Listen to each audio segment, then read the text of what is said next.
I'm not too sure how to explain this one. Boy oh boy, has it been a long time since I've done an episode of Shaded Survival. It has also been exactly a month since I last logged into this world. I don't even know what I was doing. Satisfying. Bridge? What even kind of bridge is this? I don't even know. Cloud. Or somewhat of a cloud. Camping. Big house. The two angry Endermen holding dirt trapped in a boat forever. I love it. This is never going to get old. This is just beautiful. But let's go ahead and grab some materials. I think some sandstone slabs would be very nice. And we'll grab something that will go nicely with said slabs. Maybe some spruce slabs. And the first thing we're going to do in today's episode is build a nice bridge. Because let's be real, this bridge sucks. It's not a nice looking bridge. It's just lazy. So let's start by making our world look a little bit nicer here by building ourselves a nice little bridge to start off today's episode of Shaded Survival. I was thinking we could do the bridge out of the sand. Yes, exactly that block. Oh. I didn't even notice that I had this. That's really hopping.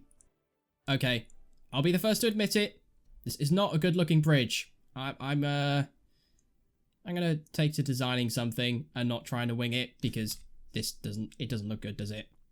What is this? It's certainly interesting.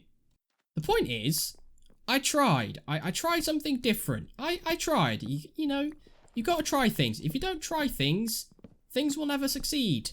And I don't really know why I'm trying to put a bridge here, to be honest. I don't need it here anymore. Why do I need a bridge here? I have a nether portal that links up to my industrial district. I don't even need this bridge. Yet, for some reason, I felt the need to build it.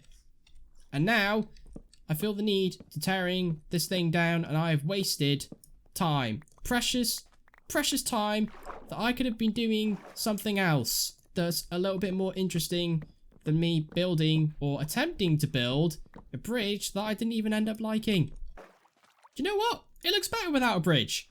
Who even needs a bridge? I personally think this is a big improvement upon what I have built here. Nothing is the answer. Okay, I think I'm going to go sulk for half an hour. We are going to be building a storage system in today's episode because I really need one. And we need to put our thinking spyglass on to get our thinking brain working to build a storage system. You clearly can tell I have absolutely no idea what I'm saying right now. Hello. Oh my goodness. That is one hell of a zoom. I forgot how much zoom you get on this thing. Eyeball. So with our thinking spyglass, I'm going to gather some resources and we're going to build ourselves a mega storage room. And I mean absolutely mega. I love that noise. You eat, you eat, you eat, you eat. Yeah. Would you believe I'm 24 years old?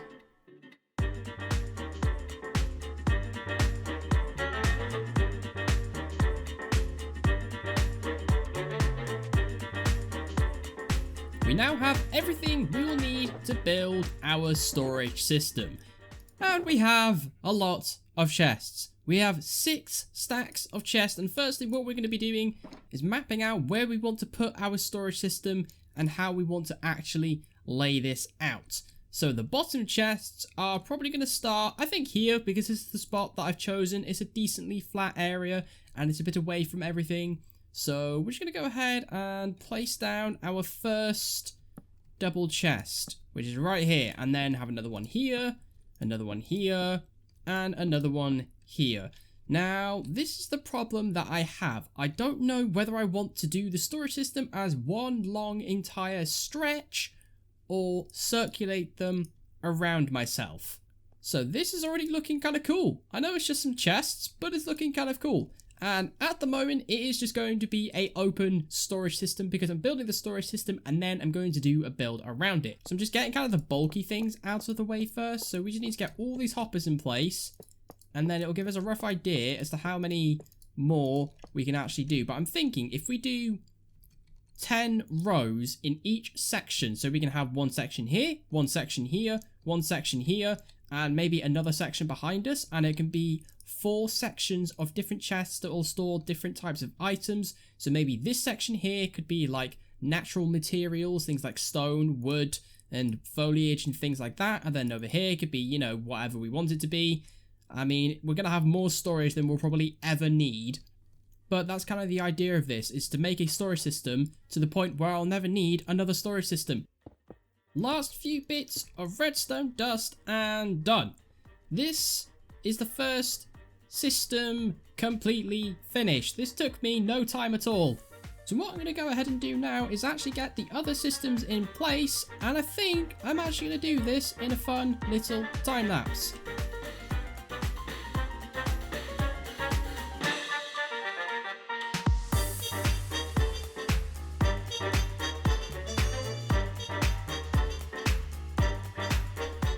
So you might be wondering why I have stopped the time lapse early. And that's because I have built 2 of these modules 1 block too low. And this donkey has been here the entire time. I've just been working away, and all I've heard in the background is just a little donkey going, ee-haw, ee-haw. That was not a donkey. That was far from a donkey. Oh dear, this is what happens when I do monotonous tasks that are very, very repetitive. And while I'm actually tearing all of these down, there is something I actually wanted to discuss, and that is Shader's survival itself, and how much my PC can handle. So, right now, I'm currently getting 58 frames per second while I'm in this area. And this is a problem I have noticed while playing on this world, is when I load in more entities, the more I build, the more lag I get, and that is going to happen with any world regardless of what system you have. And I don't have a terrible system, because if I turn off shaders, I get like 200-300 frames per second. It's absolutely bonkers. Shaders really do take a lot out of your system. So just to give you an example, if I leave this area and go to an area where there's not many entities and it's just open plains and just open world, you can see I instantly jump to 80 to 90 FPS while I'm in these areas that have less things going on. But as soon as I come to this area with lots of entities, because I have mobs and, you know, I've got sheep, I've got an iron farm, I've got villagers, I've got item frames and all that stuff, you can see my frames instantly drop. And this is a occurring problem. So the question I ask you is, do you mind me turning shaders off every now and then? Although that kind of defeats the purpose of the series because it is called Shaders Survival. My main point is there's only so far I can go with this series in a certain area before it gets too much for my system to handle. And unfortunately, I can't afford to go out and buy a brand new graphics card and... Ow. Excuse me. I was trying to have a conversation. Unfortunately, I can't just go out and buy a new graphics card because I can't afford one. So I'm kind of stuck with the system that I have right now, which, by the way, is not a bad computer. This computer has served me very, very well. The only downside is I wasn't able to get a 1660 Super because they didn't have any in stock, so I had to go for a 1050 Ti, which is still a good graphics card for, you know, being as old as it is. So please let me know your thoughts in the comments about this series and what you think I should do, because obviously there is only so much I can do. I am limited to my current system. If I had a better graphics card and a better computer overall, I'm sure there would be no problems, but because of my current system, there might be a problem in the future. I would like to introduce you all to my brand new friend who is apparently eating my bed. Stonks. Me and this donkey, we bonded being in this little storage system that I've been building. Stop eating my bed. I am having a mild problem with said storage system. And inside this hopper here, I put in 10 oak signs just as a test to see if we can actually get this working. So obviously if I stand right at this hopper and toss an oak sign, it's going to go into the hopper and it's going to end up in this chest at the bottom here, which is what we want. But if we toss a few items into the water system, they're not actually going to end up in the correct hopper because they just keep going round and round and round and never seem to end up in the hopper. See, they just flow right past the hopper. And I don't know how to fix this. Because I have the chests to align the items. So I don't know if maybe I need the chests here, right at the very ends of the water streams for the items to be aligned correctly. The items get lined up there, and they actually get picked up by the hoppers. Okay, I just put the chest in the wrong place. So I need the chest to be moved over by one block in each corner so the items are actually lined up properly and then actually make their way into the hopper. So that was actually a really, really simple fix. And now we come to what I've decided to build around our storage system. And we are going to be starting our mega base. I am very, very excited for this because it is going to be absolutely enormous and it is going to completely surround all of this area. There's a purple sheep just in the ground. Would you like to be free, purple sheep? There you go, purple sheep. You can be free. But I have spent a very long time, not really that long, maybe just over an hour, gathering a ton of wood. Here's a hint. I am taking inspiration from Iskall. I want to build a giant tree. That's it. I want to build a giant tree. I want to make a beautiful giant tree.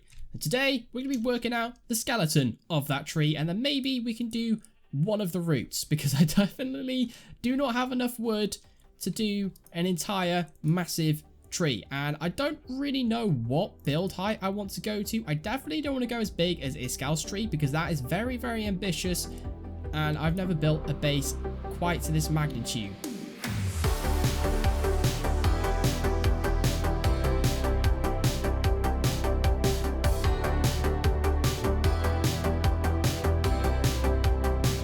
This is looking absolutely awesome, except I think it's a bit on the thin side, and I also think I want to go even bigger than this. I mean, this is already pretty big, but I want to go bigger, and I kind of like what I'm doing here. So the idea that I had is, I know it does look a little bit weird for a root, but I want this here to be a big base of the tree, because obviously the tree is going to need some pretty big roots. So the roots might even extend through into my base, and it might even connect to this tree over here. These roots are going to be pretty big, and I think we're going to make this tree even bigger, because I reckon this is probably about half the height of the tree, and I am completely winging this.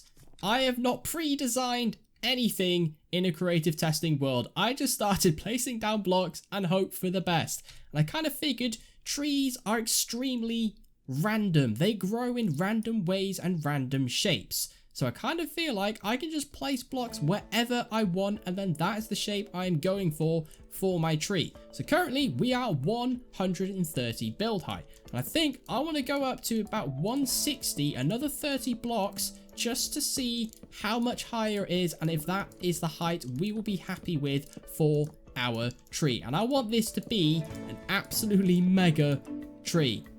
Okay, we are at 160. This feels much better. Yeah. I kind of like it. And I kind of want to go bigger. I kind of want to go bigger because I feel like... Oh, I nailed that. Obviously, we do need to leave space for the actual canopy and the actual leaves. So maybe we should go to 185. Oh, yeah. That is significantly better. That is much, much bigger. I am liking this already.